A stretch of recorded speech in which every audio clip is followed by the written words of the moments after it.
السلام عليكم ورحمة الله تعالى وبركاته كسو دوادا كورس كيني تحناها كوك بوك iyo channelkeeni Agala Tube waxaan halkan ku bilaabi doonaa ama aynu casharkan kaga hadli doonaa casharkii afraad ee barashada ee barnaamijkan QuickBook inagoo ku eegi doonaa QuickBook interface overview oo waxaanu ka hadli doonaa ama aynu sharxi doonaa wajahada ama interface-ka uu leeyahay barnaamijkan loo yaqaan QuickBook waxaa muhiim ah markasta aad inaad barnaamij baratid inaad fahamtid daaqad kasta iyo badhan kasta waxa uu qabanayo casharada hore ku laabo fadlan adigoo booqanaya channelkeena Agala Tube casharka ugu dambeeyay waxaan ka soo hadlay qaabka loo abuuro company-ga kadibna waxa aan sameyn doonaa waxaan la soo kici doonaa barnaamijkeeni QuickBook inagoo desktop-ka ama shaashada computer-keena tagi doona kadibna halkan ku qori doona QuickBook iyadoo markasta ku xiran tahay operating system-ka computer-kaaga ku duuban barnaamijku marka uu sidan inoogu soo kaco dabcan company-gii waan soo abuurnay laakiin company-gii ma ayna gudagelin oo wax transaction ama ayna samayn inta ayna transaction samayn waxaan samayn doonaa wajahada barnaamijkan sharxi doonaa marka iminka waa kan company-ga aan soo abuurnay Agala General Trading Company kadibna waxaan gashan doonaa password-keeni kadibna waxaan leenahay login marka aan soo galno waxa aynu sharxi doonaa wajahada ugu horeysa ee barnaamijkan uu leeyahay inagoo ka hadli doonaa waxyaabo fara badan dabcan marka uu kugu soo baxo barnaamijku markuu sidan kugu soo baxo waxa aan samayn doonaa halkan ugu sareysa ee aad ka aragtaan magaca company-geena Agala General Trading Company waa meesha uu ka soo baxo ama waa meesha loo yaqaan title bar ee uu ka soo baxo company-ga magaciisu barnaamijkan isticmaalno iyo version-kiisa halkan file edit view badhamadan oo dhan waxaa la isku yiraahdaa menu bar ama menus halkan kuwa ka hooseeya waa icon bar marka barnaamijkan sida loo nashqadeeyay waxa weeye waa user friendly oo wax qof kasta uu fahmi karayo dabcan halkan waxa ku yaala customer halkan waxa ku yaala customer yani si fudud baa lagu nashqadeeyay barnaamijkii marka kuwana waxa waa menu bar qaybtana waa maxay waa icon bar halkan waxa noo yaala wax la yiraahdo home page marka icon barka halkan yaala haddaynu rabno waxaan samayn karnaa waa iska qarin karnaa waxaan samayn karnaa dhankan ayaynu ka soo saari karnaa waxaan tegaynaa view kadibna waxaan leenahay left icon bar kadibna xaggan ayuu inoo geyn doonaa marka dadka dabcan qaar baa sidan ku isticmaala qaarna waxay iska geeyaan xagga sare qaarna waxay ku sameeyaan waxa loo yaqaano hide icon barkii dabcan way iska qariyaan marka dabcan halka waxaa leedahay home page tusaalahaan waxaa ugu sareeya waxa loo yaqaano vendor-ku dabcan waa cidda adigu aad ku xidhan tahay oo waxaan aad ka ganacsan tusaalahaan company baad leedahay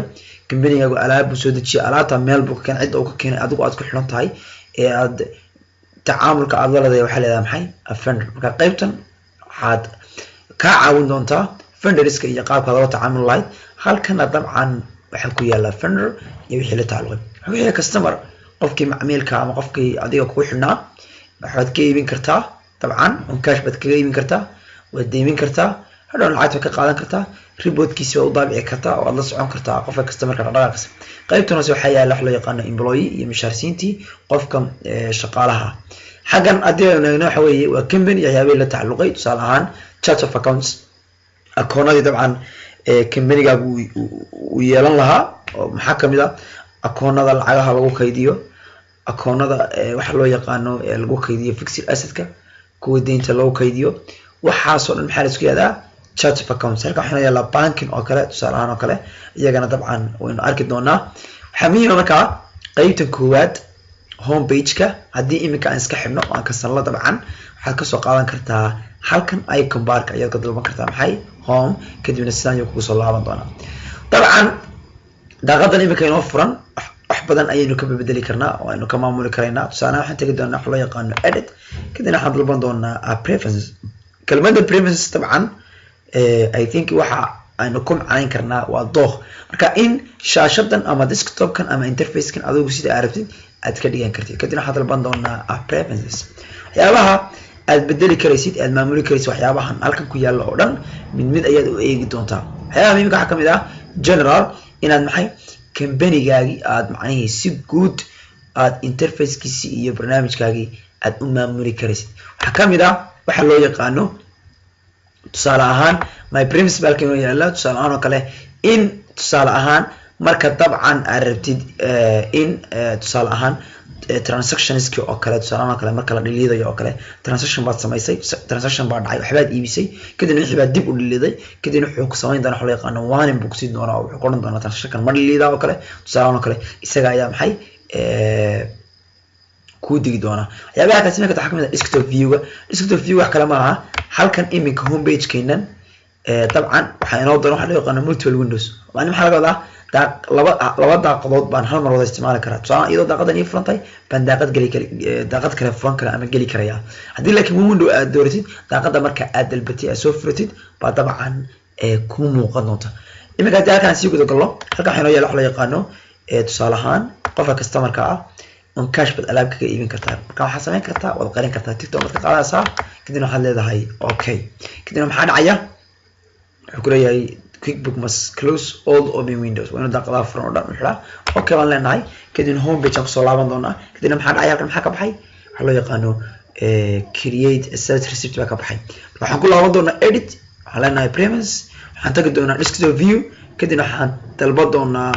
company premise halkan baan tag saar doonaa waxaan leenahay okay kadibna mar labaad wuxuu doonaa oo kusoo laaban doonaa kadibna soo dhigtana waxyaabaha kale muhiimka waxa kamid ah waxa loo yaqaan chart of accounts-ka akoonada halkan inoo yaala chart of accounts tagno chart of accounts akoonada waxaa jira loo yaqaan accounting numbers in account kasta number laga horeysiyo marka adigu mid aad leedahay waad gashan kartaa laakiin waxaa jira loo yaqaano professional QuickBook accounting numbers numbero si automatic ay soo xixiyo marka dabcan waxaa leedahay akoonka hadii uu ka horeeyo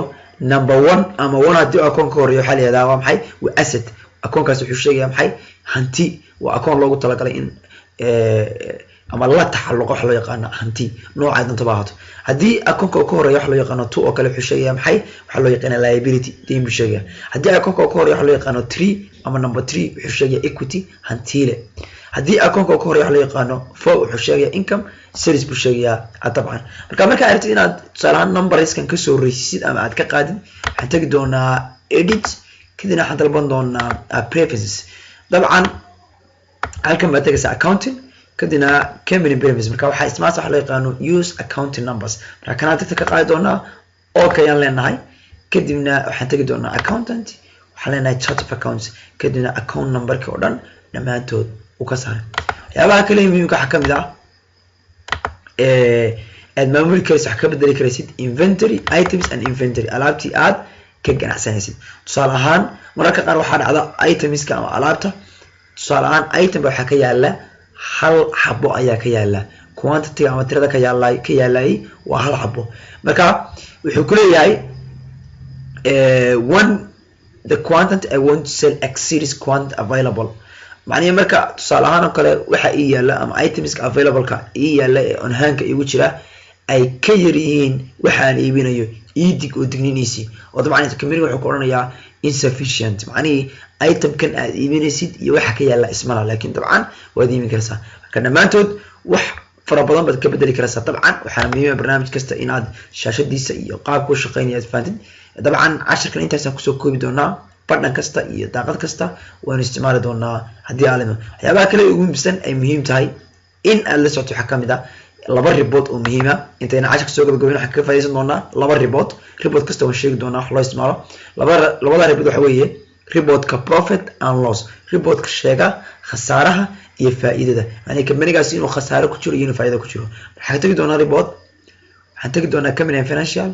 profit and loss marka profit and loss ku badan wuxuu ka yimaadaa markasto iib dhaco ama profit baa imaanaya ama khasaare ayaa imaanaya iminka companyga inuu cusub yahay wax transaction ah ma aynan samayn oo iib ah report kale waxa leeyahay